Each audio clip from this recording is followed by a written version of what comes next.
me dégoûter m'a lancé ma belle-fille lors du dîner de remise de diplôme de mon petit-fils. J'ai simplement souri. J'attendais ce moment. J'ai fait signe à un serveur et une vidéo a commencé à défiler sur l'écran de la télévision. J'ai vu la harpie s'évanouir. Je suis si heureuse de vous avoir ici.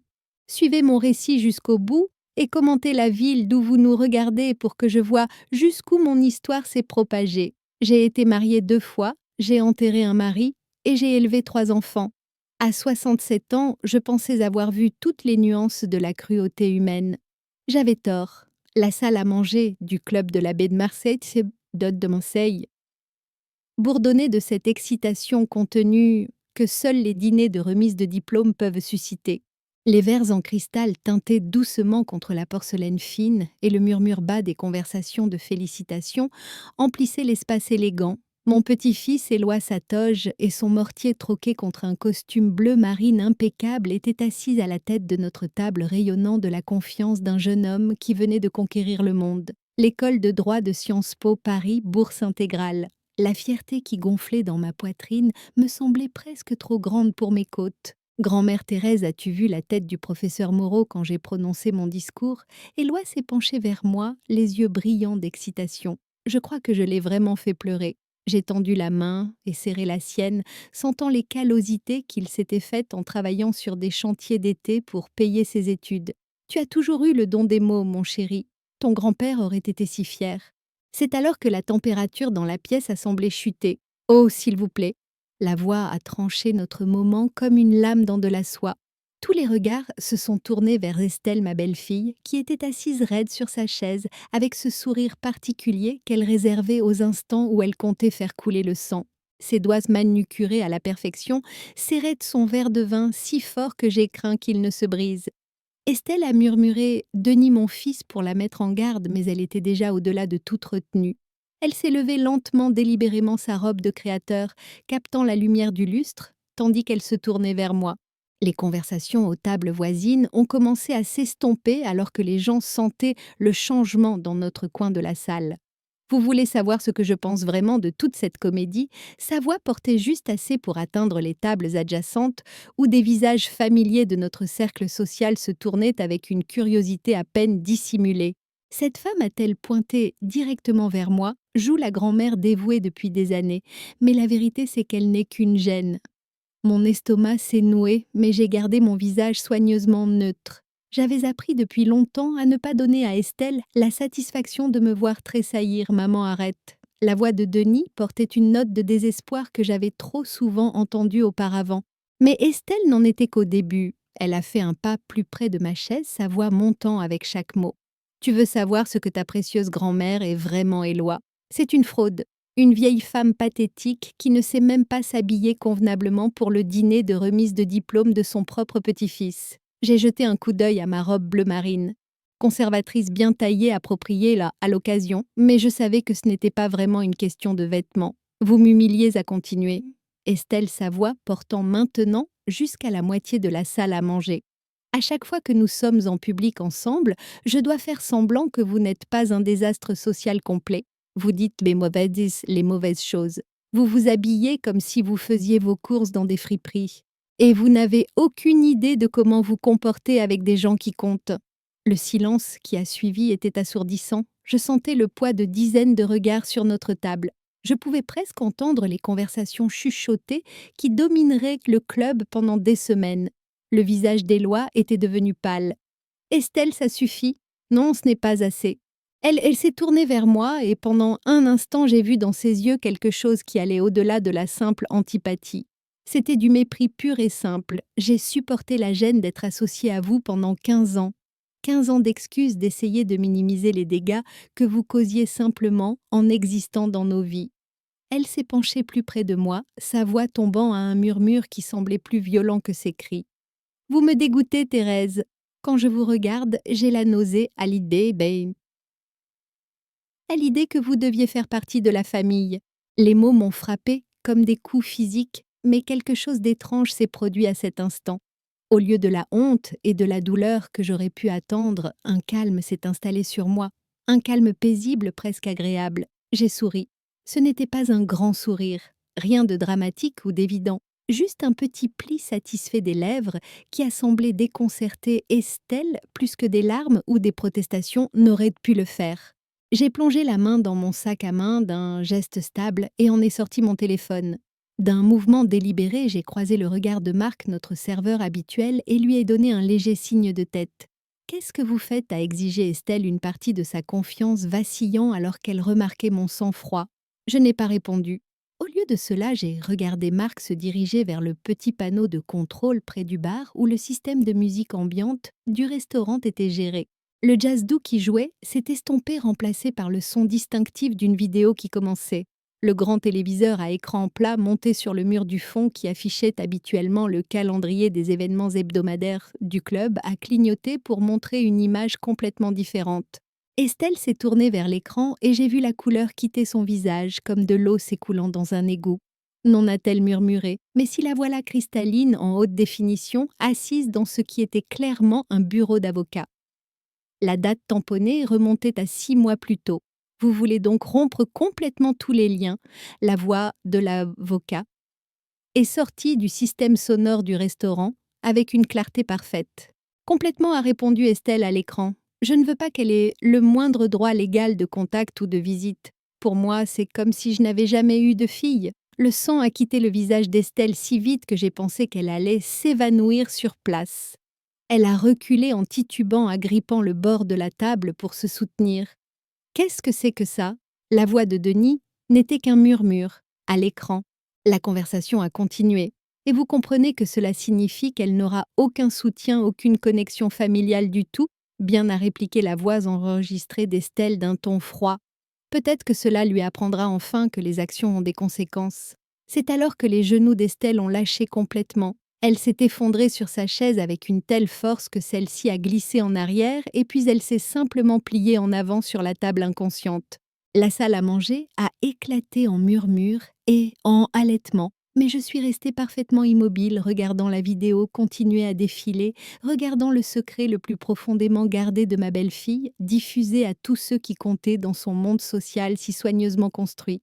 J'attendais ce moment depuis exactement 4 mois, 2 semaines et 3 jours. Depuis que le détective privé que j'avais engagé avait déposé cet enregistrement sur ma table de cuisine, accompagné d'un dossier en manille, rempli d'autres documents qui m'avaient fait trembler les mains de rage. Ce soir, enfin, tout le monde saurait ce qu'Estelle était vraiment.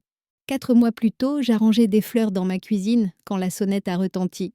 Je n'attendais personne, mais à mon âge, les visiteurs inattendus signifient généralement soit quelqu'un qui vend quelque chose dont je n'ai pas besoin, soit un voisin avec des ragots que je n'ai probablement pas envie d'entendre. L'homme à ma porte ne ressemblait en rien à ce que j'imaginais pour un détective privé.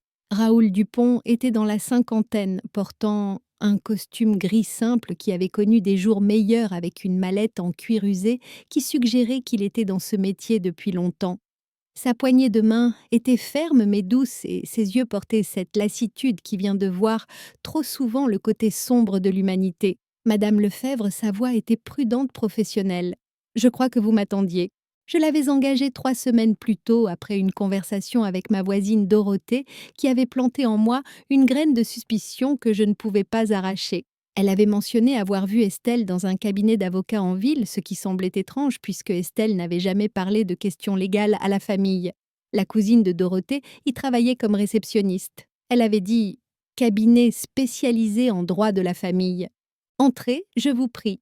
Je l'ai conduit à ma table de cuisine, la même où j'avais passé l'appel, pour l'engager les mains tremblantes en composant le numéro trouvé en ligne. Raoul a posé sa mallette sur la table et l'a ouverte d'un geste exercé. « Je dois vous dire, Madame Lefebvre, ce que j'ai trouvé est plus étendu que ce que vous m'aviez demandé d'enquêter initialement. » Mon estomac s'est serré. Je lui avais demandé de se renseigner sur les raisons pour lesquelles Estelle pourrait consulter un avocat.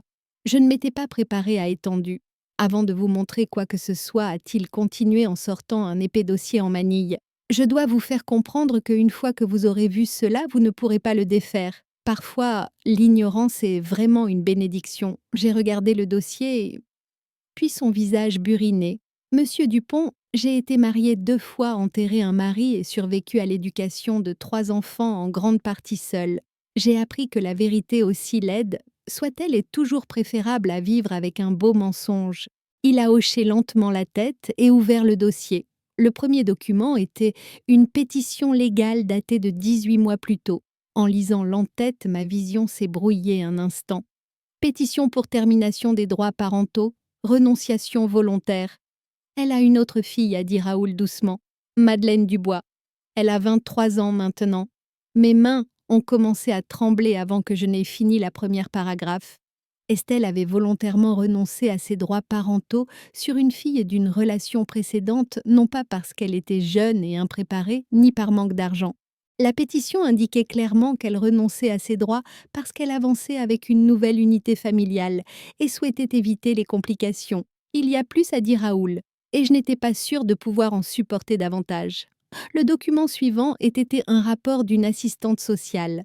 Madeleine avait 15 ans quand Estelle l'avait abandonnée, la laissant aux soins d'une grand-mère âgée qui était morte 2 ans plus tard. La jeune fille avait quitté le système de placement familial sans soutien familial, sans fonds pour les études, sans filet de sécurité, d'aucune sorte. Où est-elle maintenant? Ma voix n'était qu'un murmure. Elle travaille 2 emplois dans le centre de Lyon, essayant de terminer un BTS en alternance. Elle est complètement seule depuis ses 17 ans. J'ai fixé la photo que Raoul m'a tendue. Madeleine avait les yeux d'Éloi le même brun chaud qui venait du côté de mon fils Denis. Elle avait la structure osseuse délicate d'Estelle, mais il y avait quelque chose dans son expression qui était entièrement à elle, une lassitude, une force qui parlait de quelqu'un qui avait appris trop jeune que le monde pouvait être froid et impitoyable. Elle ne sait rien de votre famille, a continué Raoul. Pour Madeleine, sa mère a disparu de sa vie et n'a jamais regardé en arrière. Elle ignore qu'Estelle s'est remariée et a eu la vie que Madeleine n'a jamais eue. La pièce tournait autour de moi. J'ai agrippé le bord de la table pour essayer de digérer ce que j'apprenais. Comment avez-vous trouvé tout cela, principalement des archives publiques? Les documents de cours sont accessibles si on sait où chercher. J'ai aussi parlé à des gens qui les connaissaient avant qu'Estelle ne quitte Lyon. Il a fait une pause pesant ses mots. Madame Lefebvre, il y a autre chose que vous devez savoir sur la raison de son départ. Je n'étais pas sûre de pouvoir supporter une autre révélation, mais j'ai hoché la tête pour qu'il continue. Madeleine devenait trop grande, trop indépendante. Elle commençait à poser des questions sur son père, à vouloir en savoir plus sur le passé de sa mère. Selon ses anciens voisins, Estelle voyait en Madeleine une charge plutôt qu'une fille, quelqu'un qui pourrait interférer avec ses plans de recommencer à zéro. Les mots m'ont frappé comme des coups physiques. J'ai pensé à Éloi, à tout l'amour et la fierté qu'Estelle lui montrait en public. Était-ce tout du théâtre? Était-elle capable d'aimer un enfant? Ou Éloi était-il simplement encore assez jeune pour servir son image? Il y a une vidéo, a dit Raoul doucement. Une vidéo. J'ai pu obtenir des images des caméras de sécurité du cabinet d'avocats. Votre belle-fille a été très explicite sur ses intentions et ses sentiments envers Madeleine lors de sa réunion avec l'avocat. C'est alors qu'il m'a tendu la clé USB qui allait tout changer. Je l'ai regardée cette nuit-là seule dans mon salon, les rideaux tirés et la porte verrouillée. Voir Estelle assise dans ce bureau d'avocat et parler de sa propre fille avec un tel détachement froid m'a rendue physiquement malade. Elle parlait de Madeleine comme si elle se débarrassait d'un meuble indésirable, mais ce n'était pas seulement l'abandon qui m'horrifiait. C'était le calcul derrière. Estelle avait recherché le processus légal en profondeur. Elle s'était assurée qu'il n'y aurait aucun moyen pour Madeleine de la contacter et à l'avenir aucun moyen pour son passé d'interférer avec sa nouvelle vie avec Denise et Éloi. Elle avait effacé sa propre fille avec la même efficacité nonchalante que l'on efface de vieux fichiers d'un ordinateur. Cette nuit-là, je n'ai pas pu dormir. Je n'arrêtais pas de penser à Madeleine, travaillant 2 emplois, se payant des études sans soutien familial.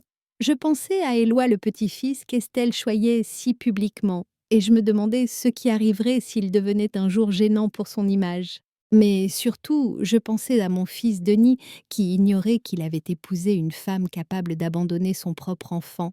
Je savais que je devais faire quelque chose. Mais quoi? Comment dire à son fils que sa femme n'est pas celle qu'elle prétend être? Comment expliquer que la femme qu'il aime a jeté sa propre fille comme un déchet? Plus important encore, comment s'assurer que cela ne se reproduise jamais? C'est alors que j'ai commencé à planifier. J'ai engagé Raoul pour trouver Madeleine pour apprendre tout ce qu'il pouvait sur sa situation actuelle. J'ai découvert qu'elle luttait, mais était déterminée, travaillant comme gardienne de nuit et serveuse le week-end pour payer ses cours. Elle vivait dans un petit studio qui coûtait la plus grande partie de ses revenus, mais elle s'en sortait par pure force de volonté. J'ai aussi demandé à Raoul de continuer à surveiller les activités d'Estelle. Je voulais savoir s'il y avait d'autres secrets, d'autres victimes de son calcul froid particulier. Ce qu'il a trouvé était un schéma qui m'a glacé le sang.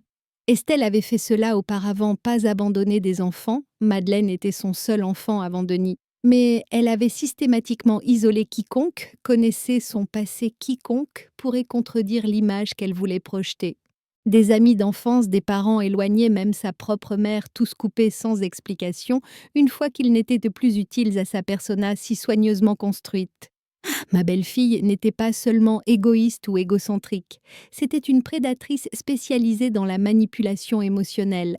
Et ma famille était son terrain de chasse actuel. J'ai passé des semaines à agoniser sur ce que je devais faire de ces informations. Devais-je tout dire à Denis immédiatement? Devais-je contacter Madeleine? Devais-je confronter Estelle directement? Mais alors je me suis souvenue de quelque chose que mon premier mari avait l'habitude de dire. La meilleure façon d'attraper un menteur est de le laisser continuer à parler. Alors j'ai attendu, j'ai observé, j'ai documenté et j'ai commencé à planifier pour le jour où Estelle révélerait enfin sa vraie nature à tous ceux qui comptaient. Je n'ai pas eu à attendre longtemps. La vidéo continuait à défiler tandis qu'Estelle gisait inconsciente sa tête, reposant sur la nappe blanche, comme si elle avait simplement décidé de faire une sieste au milieu de sa propre destruction. Le personnel du restaurant avait vite dégagé les tables voisines, mais pas assez vite pour empêcher la moitié du club de voir le secret le plus jalousement gardé de ma belle-fille. À l'écran, la voix d'Estelle continuait avec le même détachement froid que j'avais entendu quand Raoul m'avait joué cet enregistrement pour la première fois. Je ne veux pas qu'elle puisse me retrouver un jour. Pour le monde, Madeleine Dubois n'est pas ma fille. Denise était figée sur sa chaise fixant l'écran comme s'il regardait un film étranger sans sous-titres. Son visage avait changé de couleur plusieurs fois en quelques minutes, passant de la confusion au choc, puis à quelque chose approchant l'horreur. Papa la voix d'Éloi était petite incertaine. Qui est si Madeleine Dubois? Avant que Denis ne puisse répondre, les yeux d'Estelle ont papilloté. Elle a lentement levé la tête. Le mascara étalé sous ses yeux, elle a regardé autour de la salle à manger, comme si elle ne se rappelait pas où elle était. Puis son regard s'est posé sur l'écran de télévision et la réalité l'a frappée au visage comme un coup physique. Éteignez ça, a-t-elle murmuré, puis plus fort, plus frénétique. Éteignez ça. Elle s'est débattue pour se lever vacillant légèrement et s'est précipitée vers les commandes de la télévision. Mais Marc, notre serveur, s'est glissé souplement entre elle et l'écran. Il m'a regardée et j'ai légèrement secoué la tête. « S'il vous plaît ». Estelle s'est tournée vers notre table, ses cheveux parfaitement coiffés, maintenant en désordre sa robe de créateur froissée par son évanouissement. « C'est tout. C'est hors contexte. Vous ne comprenez pas. Alors expliquez-le-nous. » Ma voix était calme, stable. La voix de quelqu'un qui avait eu des mois pour se préparer à ce moment. « Qui est Madeleine Dubois-Estelle ?»« Oh !» La question flottait dans l'air comme de la fumée autour de nous. Je sentais le poids de dizaines de conversations arrêtées en plein milieu d'une phrase. L'électricité du drame social qui serait disséqué dans les salons de Marseille pendant des mois. C'est... La voix d'Estelle s'est brisée. Elle a regardé Denis avec désespoir, cherchant sur son visage un signe qu'il pourrait encore être de son côté. « C'est ma fille d'avant que je rencontre ton père. »« Ta fille ?» La voix de Denise était plate sans émotion. « Tu as une fille. »« Avait. » Estelle a corrigé vite. « J'avais une fille. C'était il y a longtemps avant toi et moi. C'était compliqué, Denis. Tu ne comprends pas ce qu'était ma vie à l'époque. » À l'écran, la voix de l'avocat continuait la conversation que nous entendions tous pour la première fois. « Et vous êtes certaine de vouloir inclure la clause empêchant tout contact futur. C'est assez permanent, mademoiselle Dubois. » Complètement certaine, a répliqué la voix enregistrée d'Estelle. « Je veux une ardoise vierge. » Pas de complications de mon passé. Éloi a repoussé sa chaise de la table. « Quel âge avait-elle quand tu... » Quand tu as fait ça, les yeux d'Estelle ont filé entre son fils et son mari. Elle avait 15 ans, mais tu dois comprendre. 15 ans! Le mot a explosé de Denis comme s'il avait reçu un coup de poing dans l'estomac. Tu as abandonné une fille de 15 ans? Je ne l'ai pas abandonnée. La voix d'Estelle s'est élevée en défense. Elle avait sa grand-mère, elle avait un système de soutien. Je ne pouvais pas assumer d'être mère à ce moment de ma vie. J'ai observé cet échange avec la fascination détachée de quelqu'un qui observe une expérience soigneusement planifiée. Pendant des mois, je m'étais demandé comment Estelle s'expliquerait quand elle serait confrontée à la vérité. J'avais imaginé divers scénarios différentes excuses qu'elle pourrait utiliser. Je ne m'attendais pas à ce qu'elle soit aussi maladroite. Mais tu pouvais assumer d'être mère pour moi. La voix d'Éloi était calme, mais il y avait une pointe que je n'avais jamais entendue auparavant. Qu'est-ce qui m'a rendu différent? La question a clairement pris Estelle au dépourvu. Elle a ouvert et fermé la bouche plusieurs fois avant de réussir à dire « C'est différent, tu es différent, comment tu l'es ?» C'est tout, sa voix montait plus frénétique. « Éloi, tu dois comprendre. J'étais jeune quand j'ai eu Madeleine, je n'étais pas prête. Mais quand j'ai rencontré ton père, quand nous t'avons eu, j'étais dans une phase complètement différente de ma vie. J'ai décidé qu'il était temps de prendre la parole. En fait, Estelle, d'après les documents de cour, tu avais 28 ans quand tu as signé la renonciation à tes droits sur Madeleine. À peine une enfant toi-même. » Le silence qui a suivi mes mots était si complet que j'entendais le bruit des assiettes dans la cuisine au fond du restaurant. Denis s'est tourné pour me regarder pour la première fois depuis le début de la vidéo. Tu le savais? Je l'ai découvert il y a 4 mois.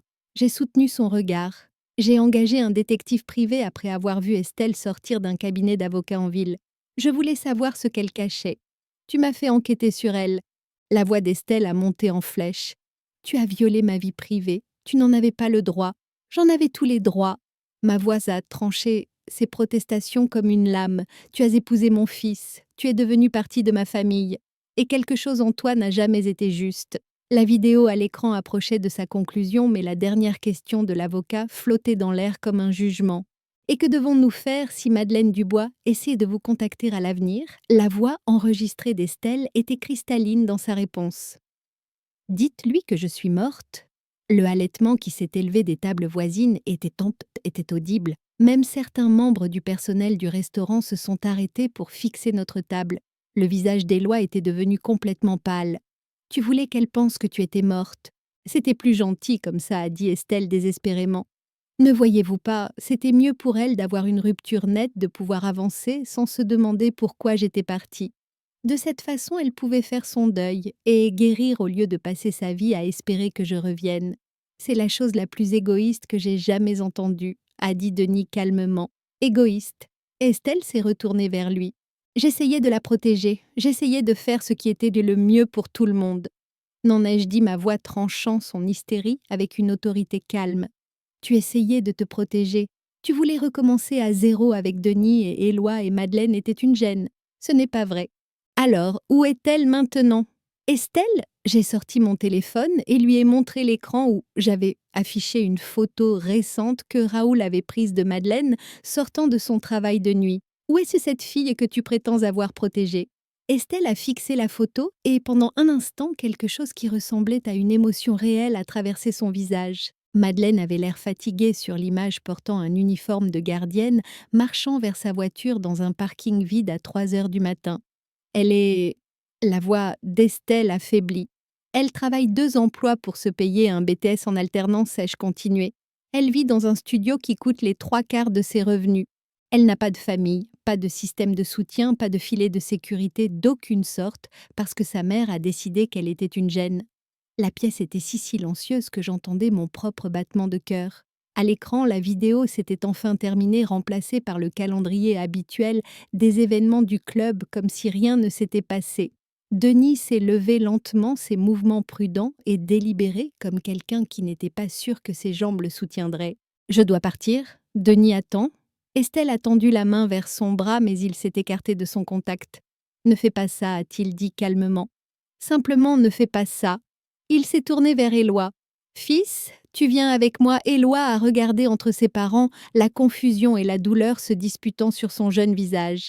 Finalement, il a hoché la tête et s'est levé. « Ce n'est pas fini, a dit Estelle, sa voix prenant une pointe dure alors qu'elle regardait sa famille se préparer à la laisser assise seule. « Tu penses savoir gagner quelque chose ici, Thérèse. Tu penses que détruire mon mariage te fait une héroïne. » J'ai ramassé mon sac et me suis levée pour suivre mon fils et mon petit-fils. Avant de partir, je me suis retournée pour lui faire face une dernière fois. « Je n'ai pas détruit ton mariage, Estelle. Je me suis juste assurée que ton mari sache à qui il était vraiment marié. Tandis que nous traversions la salle à manger vers la sortie, je sentais des dizaines de regards nous suivre. Demain, cette histoire se propagerait dans tous les cercles sociaux qui comptaient pour Estelle. Son image si soigneusement construite de femme et de mère parfaite serait remplacée par la vérité sur qui elle était vraiment. Mais aussi satisfaisant que soit cette pensée, je savais que ce n'était que le début. Estelle n'était pas du genre à accepter la défaite avec grâce, et elle avait encore des armes qu'elle n'avait pas utilisées. La vraie bataille ne faisait que commencer. Le premier coup de la contre-attaque d'Estelle est arrivé exactement 48 heures après l'incident du restaurant sous la forme d'un appel larmoyant de ma plus jeune fille Sophie, qui vivait été à 3 régions de distance. « Maman, que se passe-t-il » La voix de Sophie était tendue d'inquiétude. Estelle m'a appelée ce matin en pleurs. Elle a dit que tu essayais de détruire son mariage depuis des mois. J'étais dans mon jardin coupant les roses fanées dans le calme du petit matin quand mon téléphone a sonné. La paix du matin s'est brisée avec les mots de ma fille et je me suis assise lourdement sur mon banc de jardin. Elle a dit quoi ? Elle m'a dit que tu avais engagé quelqu'un pour l'espionner, que tu l'avais piégé au dîner de remise de diplôme des lois avec une sorte de mise en scène. Maman, elle sanglotait. Elle a dit que tu essayais de monter toute la famille contre elle parce que tu ne l'as jamais acceptée. La façon prudente dont Sophie parlait me disait tout ce que j'avais besoin de savoir. Estelle l'avait eu, en premier s'était peinte en victime et moi en méchante. Je pouvais presque entendre le script que ma belle-fille avait utilisé, probablement le même qu'elle répandait auprès de quiconque voulait écouter. « Sophie, il y a plus dans cette histoire que ce qu'Estelle t'a dit. Je sais que vous deux ne vous êtes jamais entendus à la perfection, mais maman, elle a dit que tu avais violé sa vie privée. Elle a dit que tu l'avais fait suivre. Il y a eu une pause, et quand Sophie a repris sa voix, était plus petite. « Tu l'as vraiment fait. » J'ai fermé les yeux, sentant le poids de devoir défendre des actions qui ne devraient pas en avoir besoin. Oui, je l'ai fait, mais pas pour les raisons qu'elle t'a dites. Alors, pourquoi ? Comment explique-t-on à sa fille que la femme de son frère est une prédatrice ? Comment lui dire que la femme qui fait partie des repas de famille depuis 15 ans a abandonné son propre enfant sans y penser ? Elle a une autre fille, Sophie, une fille qu'elle a abandonnée quand la petite avait 15 ans. Silence à l'autre bout de la ligne, puis doucement. Quoi, elle s'appelle Madeleine. Elle a 23 ans maintenant, travaillant 2 emplois pour se payer un BTS en alternance sans soutien familial, parce qu'Estelle a légalement rompu tous les liens avec elle, s'assurant que Madeleine ne pourrait jamais la contacter à nouveau. Une autre longue pause.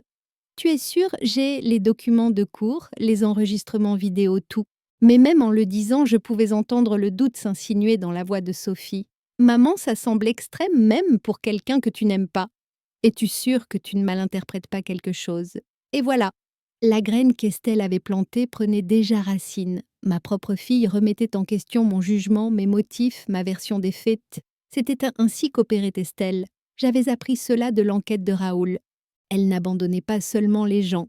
Elle détruisait systématiquement leur crédibilité, d'abord s'assurant que quand la vérité sortait, elle serait balayée, comme les mensonges vindicatifs de quelqu'un avec un agenda. Après avoir raccroché avec Sophie, je suis restée assise dans mon jardin pendant longtemps, regardant le soleil monter plus haut dans le ciel et pensant à la guerre. La plupart des gens pensent que les batailles se gagnent avec des gestes dramatiques de grands moments de triomphe. Mais Estelle comprenait quelque chose de plus sophistiqué. Elle savait que la façon la plus efficace de gagner une guerre était de faire en sorte que l'ennemi se détruise lui-même. Au moment où ma voisine Dorothée est passée pour notre thé de l'après-midi habituel, j'avais reçu des appels similaires de 2 cousines de la sœur de Denis Michel et même de la petite amie d'Éloi Jeanne. Toutes avaient entendu une version de la même histoire. Pauvre Estelle victimisée par une belle-mère aigrie qui ne pouvait pas accepter que son fils ait trouvé le bonheur. « Je ne veux pas prendre parti, a dit Dorothée prudemment en s'installant sur la chaise de ma cuisine avec sa tasse d'Earl Grey. Mais les gens parlent Thérèse et certains de ce qu'ils disent. Eh bien, ça ne te fait pas bonne figure. Que disent-ils exactement ? Dorothée s'est agitée mal à l'aise. Qu'elles ont été jalouses d'Estelle dès le début. Que tu en voulais à la façon dont elle rendait Denis heureux. À quel point leur famille semblait parfaite. Elles disent donc que tu as engagé ce détective pour creuser dans son passé. Et quand tu n'as rien trouvé de vraiment dommageable, tu as sorti les choses de leur contexte pour la faire passer pour la méchante. Hors contexte, je n'ai pas pu retenir la pointe dans ma voix. Dorothée, elle a abandonné sa fille de 15 ans. Elle a légalement effacé son propre enfant. Comment est-ce hors contexte? Eh bien, a dit Dorothée lentement. D'après ce que j'ai entendu, la fille était perturbée. Elle faisait des bêtises, des problèmes de drogue, peut-être. Et Estelle était jeune et effrayée et pensait que la fille serait mieux avec d'autres membres de la famille qui pourraient mieux la gérer. J'ai fixé mon amie la plus ancienne, la regardant répéter les mensonges d'Estelle avec la conviction de quelqu'un qui voulait y croire. Où as-tu entendu cette version? Estelle m'a appelée hier, elle était si bouleversée, Thérèse. Elle a dit qu'elle prévoyait de dire à Denis pour Madeleine au bon moment, mais que tu l'as forcé en le rendant public. Elle a dit que toute la situation était plus compliquée qu'il n'y paraissait. Bien sûr, Estelle avait appelé Dorothée. Elle travaillait son chemin à travers tout mon système de soutien, réécrivant l'histoire conversation par conversation. A-t-elle mentionné que Madeleine est complètement seule depuis ses 17 ans, qu'elle a quitté le placement familial sans soutien familial? Dorothée a froncé les sourcils. Elle a dit que la fille avait choisi de rompre le contact avec la famille et que Madeleine était en colère contre l'arrangement de garde et refusait de maintenir les relations. Des mensonges enveloppés dans juste assez de détails plausibles pour sembler crédibles. Estelle avait clairement passé les 2 derniers jours à tisser un récit qui la transformait de prédatrice en victime d'abandonneuse en abandonnée. La partie vraiment magistrale était comment elle avait positionné mon enquête comme la vraie trahison. En se concentrant sur ma violation de la vie privée plutôt que sur ce que l'enquête avait révélé, elle m'avait faite la méchante dans ma propre histoire. Ce soir-là, Denis a appelé. Maman, nous devons parler. Sa voix était prudente, contrôlée d'une façon qui m'a noué l'estomac. Ce n'était pas la voix d'un fils appelant sa mère.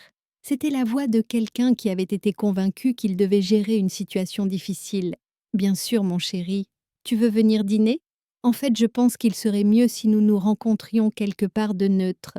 Et si on allait au café de la rue des Oliviers demain à 14 heures, neutre, comme si j'étais une sorte de menace qui devait être contenue dans un espace public. L'après-midi suivant, je suis arrivée au café 15 minutes en avance et j'ai choisi une table dans le coin arrière où nous pourrions parler en privé. Denis est entré pile à 14 heures et sa façon de bouger déterminée, résignée, m'a dit que ce ne serait pas la conversation que j'espérais. Il s'est assis en face de moi sans commander rien. Ses mains croisées sur la table, comme s'il se préparait à délivrer de mauvaises nouvelles. « Maman, j'ai beaucoup réfléchi depuis la nuit de la remise de diplôme. Je l'imagine. Le truc, c'est que ce que tu as fait, faire enquêter sur Estelle, la piéger en public comme ça, ce n'était pas bien. Peu importe ce que tu as découvert, ce n'était pas la façon de gérer ça. J'ai senti quelque chose de froid s'installer dans ma poitrine. Et quelle aurait été la bonne façon, Denis? Tu aurais dû venir me voir en privé. Nous aurions pu en parler en famille. Travailler à travers les problèmes que tu avais avec ma femme, les problèmes que j'avais. J'ai répété prudemment. Denis, ce n'est pas une question de ne pas aimer Estelle, c'est qu'elle a abandonné son propre enfant. D'après Estelle, la situation avec Madeleine était plus compliquée que ce que tu as vu dans cette vidéo. Elle a dit qu'elle essayait de faire ce qui était le mieux pour une adolescente perturbée et que tu as délibérément pris ces mots hors contexte pour la faire passer pour la pire possible. La voilà l'histoire réécrite délivrée par mon propre fils avec la conviction sincère de quelqu'un qui voulait désespérément y croire. T'a-t-elle aussi dit que Madeleine travaille 2 emplois pour survivre, qu'elle n'a aucun système de soutien familial du tout? La mâchoire de Denis s'est crispée. Elle m'a dit que Madeleine avait choisi de rompre le contact avec la famille, qu'elle était en colère contre la situation de garde et refusait l'aide. Et tu y crois? Je crois ma femme, a-t-il dit fermement. Et franchement, maman, le fait que tu sois allée si loin pour creuser dans son passé me fait douter de tes motifs. J'ai fixé mon fils, voyant l'œuvre d'Estelle écrite sur son visage comme un graffiti. Elle avait pris sa loyauté naturelle et l'avait tordue en arme contre moi. Mes motifs, j'ai gardé ma voix niveau, mais intérieurement, je hurlais. Denis, j'essayais de protéger cette famille. De quoi? D'une femme qui a pris des décisions difficiles en tant que jeune mère, de quelqu'un qui essayait de recommencer et de construire une meilleure vie. De quelqu'un qui est capable d'abandonner son propre enfant quand cet enfant devient gênant. Tu ne sais pas, c'est ce qui s'est passé. Je sais exactement ce qui s'est passé. J'ai la documentation que tu as obtenue en violant sa vie privée et sa confiance. Denis s'est penché en avant sa voix, prenant une pointe que j'entendais rarement diriger contre moi. Maman, je veux que tu comprennes quelque chose. Estelle est ma femme. Elle est la mère de mon fils et ce que tu lui as fait était cruel et vindicatif. Les mots m'ont frappé comme des coups physiques. Mon propre fils, l'enfant que j'avais élevé, et pour qui j'avais sacrifié défendait la femme qui avait effacé sa propre fille de l'existence. Alors qu'est-ce qui se passe maintenant ai-je demandé calmement. Maintenant, nous essayons tous d'avancer. Estelle a accepté d'envisager une thérapie familiale pour travailler sur les problèmes qui ont mené à cette situation.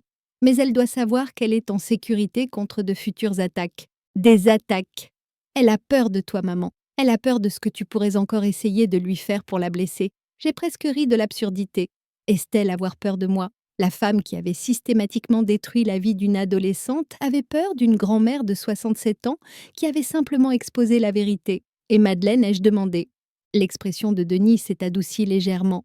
Si ce que tu dis sur sa situation est vrai, alors peut-être pourrons-nous trouver un moyen de l'aider.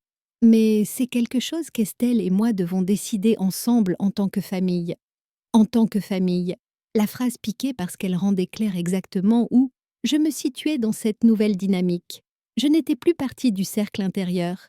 J'étais maintenant une extérieure dont l'opinion pourrait être consultée, mais dont le jugement n'était plus fiable. Tandis que Denis quittait ce café, j'ai réalisé qu'Estelle avait gagné le premier round de cette guerre plus décisivement que je ne l'avais imaginé possible.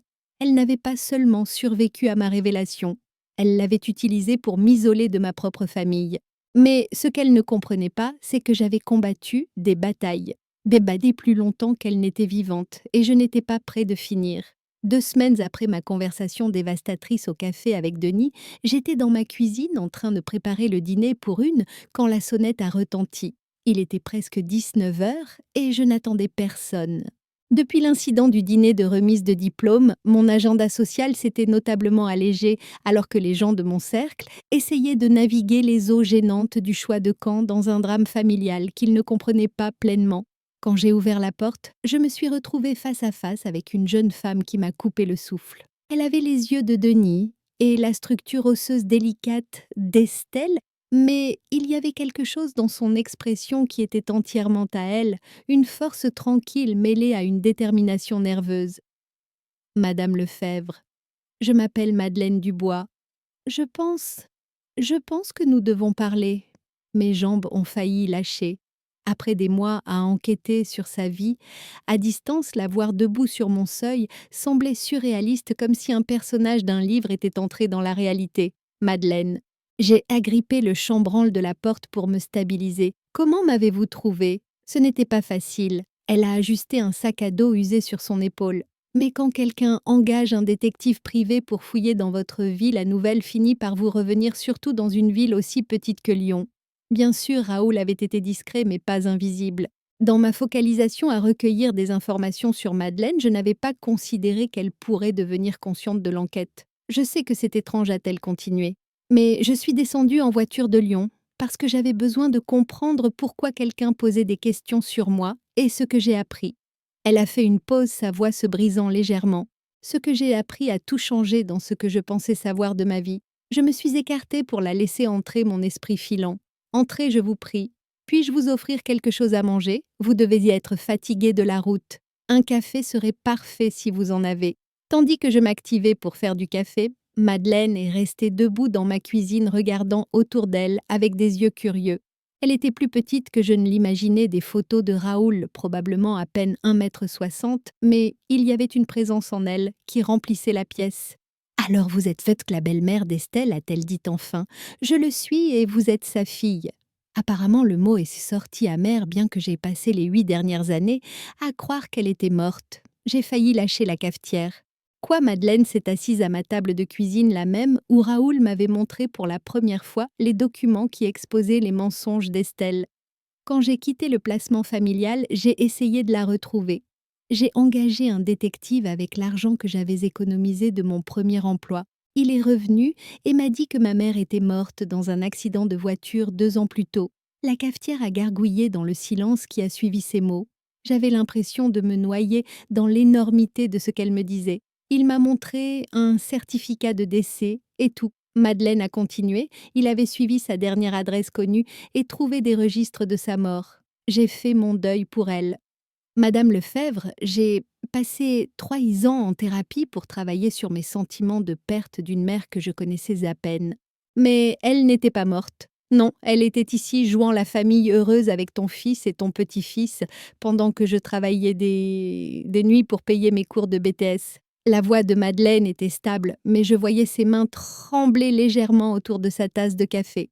Savez-vous ce que c'est de découvrir que votre mère ne vous a pas seulement abandonné, mais a payé quelqu'un pour vous faire croire qu'elle était morte? La pièce tournait légèrement alors que l'ampleur de la cruauté d'Estelle me frappait. Il ne lui avait pas suffi d'abandonner Madeleine.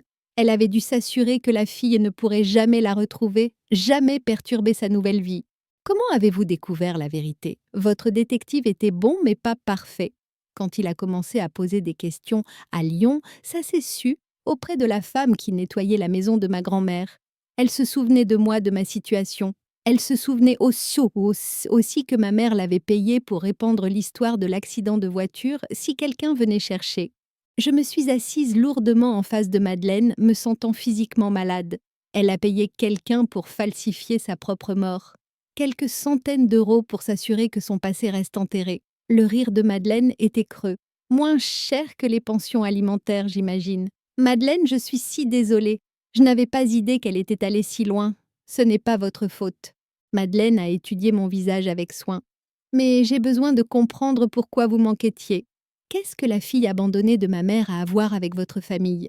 Alors je lui ai tout dit, sur le détective privé, sur la vidéo, sur la confrontation au restaurant. Je lui ai dit sur le refus de Denis de croire la vérité sur comment Estelle avait réussi à se peindre en victime dans son propre récit. Quand j'ai fini, Madeleine est restée silencieuse pendant longtemps digérant ce que j'avais partagé. Elle a un fils, a-t-elle dit enfin. Mon demi-frère Éloi, il a 22 ans, vient de sortir de Sciences Po droit et il ne sait pas pour moi. Il sait maintenant. Il était là quand la vidéo a passé. Madeleine a hoché lentement la tête. Qu'a-t-il dit? Il était choqué, confus. Mais Estelle travaille très dur pour contrôler le récit depuis. Elle a convaincu la plupart de la famille que la situation était plus compliquée qu'il n'y paraissait. Compliquée comment j'ai hésité ne voulant pas répéter les mensonges d'Estelle, mais Madeleine avait besoin de savoir à quoi elle faisait face. Elle dit aux gens que tu étais perturbée, que tu avais des problèmes de drogue et que tu faisais des bêtises. Elle a dit qu'elle a pris la décision difficile de te laisser et être élevée par des membres de la famille qui pouvaient mieux gérer tes problèmes. La tasse de café de Madeleine a heurté la table avec assez de force pour faire déborder du liquide. Problème de drogue, bêtise. Sa voix s'est élevée d'indignation. Madame Lefebvre, j'avais 15 ans et ma mère a disparu de ma vie sans explication. Ma grand-mère avait 78 ans et de l'arthrite si grave qu'elle pouvait à peine s'occuper d'elle-même. Je faisais d'excellents résultats à l'école et je travaillais à temps partiel pour aider à payer les courses. Je sais. J'ai vu tes bulletins scolaires, alors vous savez qu'elle ment. Oui, mais malheureusement, ma famille semble plus encline à croire sa version. Madeleine s'est levée et s'est dirigée vers la fenêtre de ma cuisine, fixant le jardin où j'étais quand Sophie m'avait appelée pour me dire sur la campagne de contrôle des dégâts d'Estelle. « Je veux les rencontrer », a-t-elle dit enfin. « Qui, mon demi-frère? Ton fils. Je veux qu'ils entendent la vérité de ma bouche directement. Mon estomac s'est noué d'inquiétude. Madeleine, je ne pense pas que ce soit une bonne idée. Estelle a eu des semaines pour les préparer à quelque chose comme ça. Elle aura une explication prête. Alors, on verra à quel point ces explications sont convaincantes quand je serai là pour les contredire. Il y avait quelque chose dans la voix de Madeleine qui me rappelait moi, à son âge, une détermination tranquille qui ne se laisserait pas ébranler par le confort ou la commodité des autres. Qu'attends-tu de ça? Ai-je demandé doucement. Qu'espères-tu accomplir? Madeleine s'est retournée pour me faire face et j'ai vu des larmes se former dans ses yeux pour la première fois depuis son arrivée. Je veux que mon demi-frère sache que j'existe. Je veux qu'il sache que notre mère est capable d'effacer ses propres enfants quand ils deviennent gênants. Et je veux m'assurer que ça ne lui arrive jamais. Le poids de ces mots s'est abattu sur la cuisine comme de la poussière après une explosion. Madeleine n'était pas là pour la vengeance ou l'argent, ni même nécessairement pour la réconciliation. Elle était là pour protéger un frère qu'elle n'avait jamais rencontré, d'une mère qui avait déjà prouvé qu'elle était capable de l'impensable. Il y a un barbecue familial ce samedi, ai-je dit lentement, chez Denis et Estelle. C'est censé être une réunion de guérison pour rassembler tout le monde après l'incident du restaurant. Tu m'y emmèneras. J'ai pensé à la colère de Denis au récit de victimes si soigneusement construit d'Estelle à la façon dont ma propre famille s'était retournée contre moi en quelques semaines. Oui, ai-je dit, je t'y emmènerai. Parce parce que parfois la seule façon de combattre un mensonge est de traîner la vérité dans la même pièce et de les laisser se battre face à face. Le samedi suivant est arrivé gris et pluvieux, le genre de temps du sud de la France qui rend tout lourd et incertain. Madeleine était redescendue de Lyon cette fois avec une petite valise préparée à rester pour le week-end, si nécessaire. Nous sommes restés assises dans ma voiture devant la maison de Denis pendant plusieurs minutes, regardant par les fenêtres, tandis que ma famille bougeait à l'intérieur, préparant leur réunion de guérison. « Es-tu prête pour ça ?» ai-je demandé à Madeleine. Elle a lissé sa simple robe bleue. Le genre de tenue que quelqu'un porte quand il veut avoir l'air respectable mais ne peut pas se permettre quelque chose de chic. Non, mais je ne pense pas que je le serai jamais. Alors autant en finir. J'ai frappé à la porte d'entrée au lieu d'utiliser ma clé. Un petit aveu que mon statut dans cette maison avait changé. Quand Denis a ouvert la porte, son visage a passé par une série d'expressions.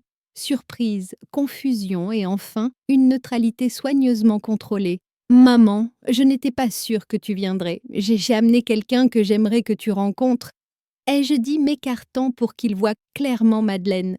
Les yeux de Denis se sont écarquillés en prenant ses traits familiers.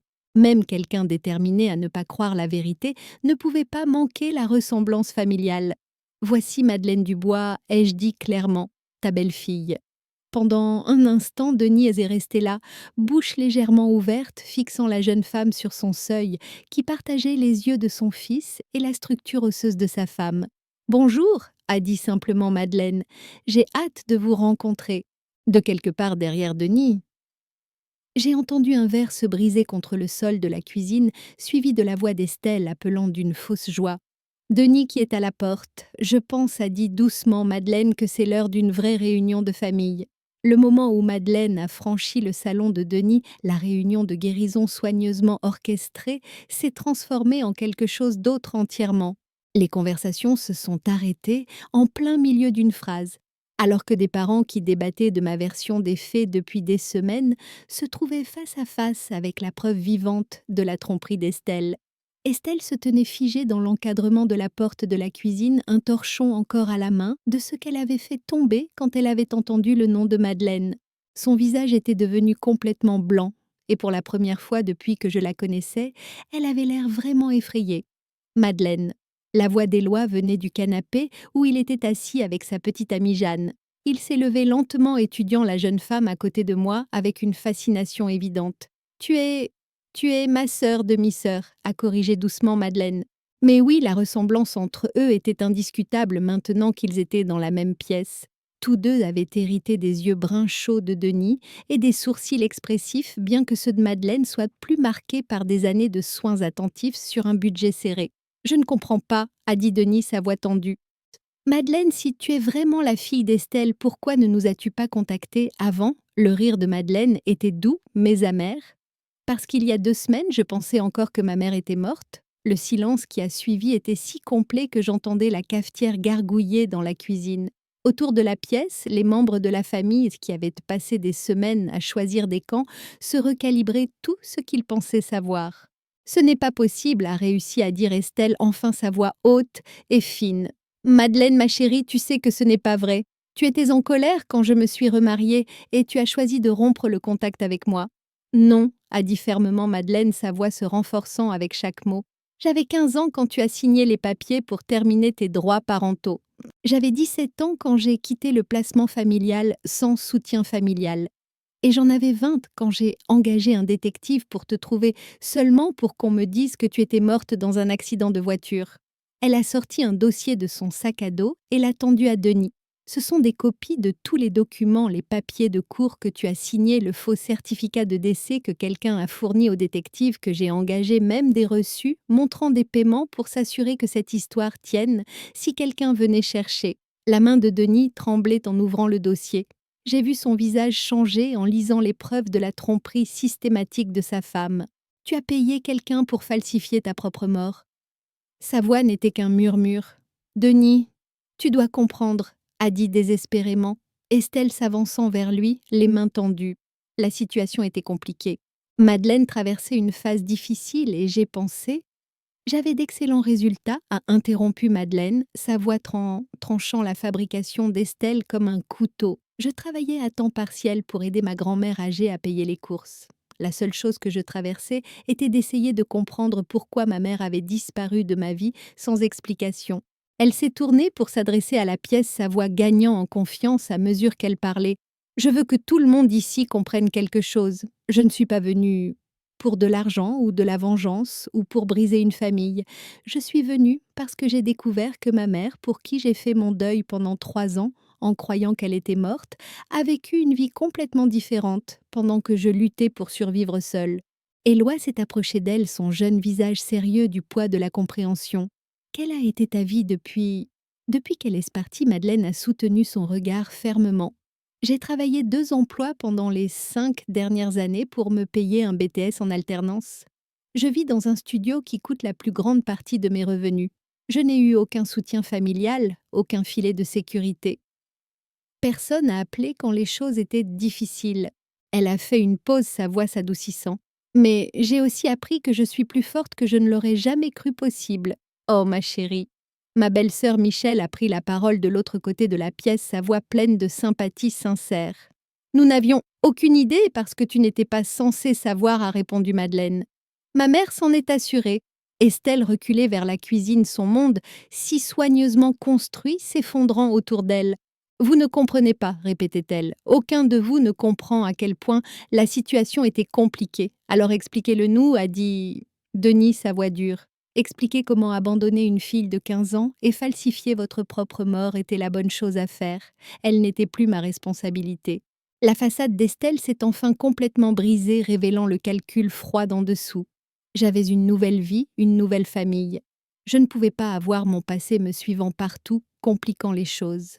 L'honnêteté de cette déclaration a frappé la pièce comme un coup physique. Plusieurs personnes ont littéralement reculé comme si les mots d'Estelle étaient contaminés. Alors tu l'as juste effacé, a dit doucement Éloi. Tu as effacé ta propre fille. J'ai fait ce que j'avais à faire. La voix d'Estelle montait presque à un hurlement. Vous pensez que c'était facile, vous pensez que je voulais renoncer à mon enfant, mais j'ai dû choisir entre mon passé et mon avenir. Et j'ai choisi mon avenir. Tu t'es choisi toi, a dit Madeleine avec une simplicité dévastatrice. Tu as choisi ton propre confort au bien-être de ton enfant.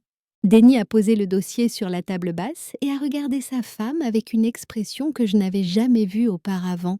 Pas de la colère, pas de la déception, mais la reconnaissance complète de qui elle était vraiment. Sors d'ici, a-t-il dit calmement. Denis, s'il te plaît, sors de ma maison, sors de ma vie, éloigne-toi de ma famille, ta famille. La voix d'Estelle est devenue vicieuse. La moitié de tout dans cette maison est à moi, la moitié de tes biens, la moitié de ta retraite. Tu ne peux pas simplement me jeter dehors. En fait, a dit Denis, avec une satisfaction sinistre, je peux. Le contrat de mariage sur lequel tu as insisté fonctionne dans les deux sens, Estelle. Si l'un des époux commet une fraude ou un comportement qui déforme matériellement son caractère, le mariage peut être dissous sans obligation financière. Le visage d'Estelle est devenu pâle. Tu ne ferais pas ça. Abandonner ton enfant et falsifier ta propre mort pour le cacher à ta nouvelle famille me semble une déformation matérielle, a continué Denis. Mon avocat te contactera pour la procédure de divorce. J'ai regardé Estelle regarder autour de la pièce cherchant ne serait-ce qu'un visage sympathique. Elle n'en a trouvé aucun. Même les parents les plus enclins à lui donner le bénéfice du doute la fixaient maintenant avec une répulsion non dissimulée. Vous le regretterez, a-t-elle dit enfin, sa voix basse et dangereuse. Tout, vous n'avez aucune idée de ce que vous jetez. Une menteuse et une abandonneuse d'enfants, a dit Madeleine. Je pense que nous nous en sortirons. Après qu'Estelle soit partie, claquant la porte derrière elle avec assez de force pour faire trembler les fenêtres, la famille a passé le reste de la soirée à faire connaissance avec Madeleine. Elle leur a raconté sa vie à Lyon, sur son travail de gardienne de nuit et ses rêves de devenir assistante sociale. Elle leur a montré des photos du petit appartement dont elle était si si fière, le premier endroit qui lui avait vraiment appartenu. Mais ce qui m'a le plus frappé, c'est à quel point elle s'intégrait naturellement dans la dynamique de notre famille. Elle avait l'humour sec de Denis et son approche pratique des problèmes. Elle partageait l'amour d'Éloi pour les livres et son intensité calme quand elle discutait de choses qui lui tenaient à cœur. Regarder mon petit-fils et sa demi-sœur découvrir leur lien était comme regarder deux pièces d'un puzzle enfin s'emboîter. Je n'arrive pas à croire que j'ai une sœur, a dit Éloi, à un moment secouant la tête d'émerveillement. Demi-sœur, a corrigé Madeleine encore, mais elle souriait. Sœur, a-t-il insisté. Le demi, c'est juste la biologie. Les sœurs, c'est un choix. 6 mois plus tard, je me tenais dans ma cuisine en train de préparer le dîner du dimanche pour une foule plus grande que je n'en avais cuisiné depuis des années. Madeleine s'était transférée dans une école plus proche de nous, et Denis l'aidait avec les frais. Éloi l'avait convaincu de s'installer dans la chambre d'amis de son appartement, prétendant qu'il avait besoin d'une partenaire d'études pour l'examen du barreau. Le divorce avait été finalisé avec une rapidité surprenante une fois que l'avocat de Denis avait présenté les preuves de la tromperie d'Estelle. Elle avait disparu de nos vies, aussi complètement qu'elle l'avait autrefois disparu de celle de Madeleine, ne laissant derrière elle que les souvenirs des dégâts qu'elle avait essayé d'infliger. Mais peut-être le changement le plus satisfaisant était dans ma relation avec ma famille. La crise avait dépouillé toutes les politesses et les manœuvres sociales prudentes qui avaient caractérisé nos interactions pendant des années. Nous étions plus proches maintenant, plus honnêtes les uns avec les autres, plus prêts à avoir des conversations difficiles. Grand-mère Thérèse Madeleine est apparue dans l'encadrement de la porte de ma cuisine, tenant une bouteille de vin. Denis m'envoie demander si tu as besoin d'aide pour quelque chose. J'ai souri au titre qu'elle avait choisi pour moi. Pas Madame Lefebvre, pas Thérèse, mais grand-mère, une désignation qui reconnaissait sa place dans la structure de notre famille, tout en respectant la relation qu'elle avait construite avec mon fils et mon petit-fils. Je pense que nous sommes presque prêtes, ai-je dit, vérifiant le rôti dans le four. Comment t'installes-tu à l'école? Mieux que je ne l'espérais, elle s'est appuyée contre le comptoir détendu d'une façon que je n'avais jamais vue lors de ses premières réunions tendues. C'est étrange d'avoir des gens qui se soucient de si je réussis ou échoue. Je m'y habitue encore. Bizarre bien ou bizarre mal, définitivement bien, et elle a fait une pause, puis a ajouté doucement. Merci pour tout, pour l'enquête, pour la confrontation, pour m'avoir amenée dans cette famille. Je sais que ce n'était pas facile. J'ai étudié son visage, voyant non seulement la jeune femme qu'elle était devenue, mais des glimpses de la gamine effrayée de 15 ans qui avait été abandonnée. La déterminée de 17 ans qui avait quitté le placement familial, l'espoir de 20 ans qui avait fait son deuil pour une mère qui n'était jamais vraiment morte. Tu as fait la partie dure, lui ai-je dit. Tu as survécu. Tu t'es construite une vie sans aide de personne. Tout ce que j'ai fait, c'est m'assurer que la vérité sorte au jour. Tout ce que tu as fait, a répété Madeleine avec un sourire, c'est me sauver de passer le reste de ma vie à croire que je ne valais pas d'être aimée. Du salon, j'entendais Denis et Éloi débattre de quelque chose avec l'intensité passionnée qui semblait courir dans notre famille. Le son de leur voix, maintenant rejointe par le rire de Madeleine, remplissait ma maison d'une chaleur que je n'avais pas sentie depuis des années. Estelle avait essayé d'effacer Madeleine de l'existence pour protéger sa vie parfaite de la gêne de ses choix passés. Mais à la fin, sa cruauté n'avait fait que nous rapprocher en famille. Madeleine n'était pas une charge à cacher. Elle était la pièce manquante que nous n'avions jamais su que nous avions besoin. Tandis que nous nous asseyions pour dîner ce dimanche-là, j'ai regardé autour de la table mon fils, mon petit-fils et la petite fille Coradier, que j'avais gagnée par la tragédie et la vérité. Ce n'était pas la famille qu'Estelle avait essayé de construire par des mensonges et de la manipulation. Celle-ci était meilleure, celle-ci était vraie. Maintenant, je suis curieuse de vous qui avez écouté mon histoire. Que feriez-vous à ma place? Avez-vous déjà vécu quelque chose de similaire? Commentez ci-dessous. Et pendant ce temps, je laisse sur l'écran final 2 autres histoires qui sont des favorites de la chaîne et elles vous surprendront sûrement. Merci d'avoir regardé jusqu'ici.